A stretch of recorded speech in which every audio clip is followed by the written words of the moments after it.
Two teams made statements here tonight. The #1 Louisville Cardinals with a huge win, 17-6 in game #1, and of course Georgetown, as we just saw, a 16-8 win in game #2, as both teams will move on to the finals. Impressive performances by both Louisville and Georgetown. I am very excited about that Big East final coming up on Saturday, because those two teams really showed that they have big statements to make, as you said, a lot to play for in this postseason, and it's going to be interesting to see how they match up again after what happened, a one-goal win by Louisville earlier this season here at Multisport Field. And certainly in both games we talked about the draw control circle. That's where that game was won that day. We talked about Kaylin Morissette, who we saw plenty of today, matched up with Kellen Friedman, and how good she was. And we talk about game #1 right here.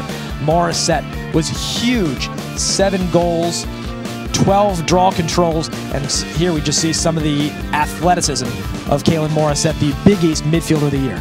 She was just unstoppable in this contest, really getting it done on both sides of the field for her team. She does all the little things. She got the draw control wins. And of course, Nikki Bolcha, you cannot say enough good things about what she did in that contest as well. Certainly, and Bolcha, who left the game with an injury tonight, hopefully she'll be able to be back on Saturday for that championship game. Absolutely. Again, respectively, the Big East Attack of the Year, Nikki Bolcha, and Kaylin Morissette, the Big East Midfielder of the Year. And now game #2. Certainly it looked like it was going to be a very close game early on. UConn, every time Georgetown looked like they were pulling a couple goals in front, they would range back and tie the score up. Halftime tied 5-5, and then Georgetown came out a different team in the second half. Georgetown made a lot of halftime adjustments in that game. They really challenged the goalkeeper knee in the second half, and Caroline Tarzian was a big part of that. You saw how much harder they made her work, moving across the mouth of the goal.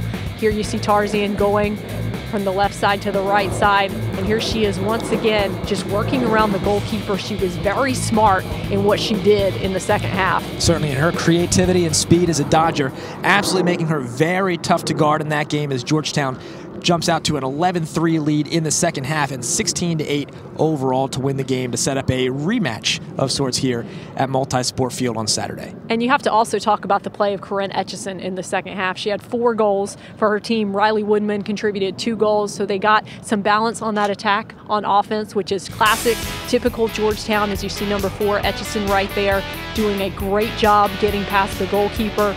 She only a sophomore, and so much talent. And what a physical player we saw from Corinne Etchison today, being able to absorb contact, keep herself on balance, and then being able to finish the goal.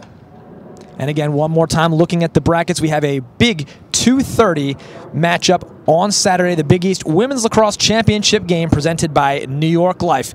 2:30, that's going to be on Fox Sports 2. And thank you very much for joining us tonight. Exciting semifinal action, and certainly make sure to join the broadcast on Fox Sports 2 on Saturday at 2:30 between the #1 seed Louisville and #2 Georgetown.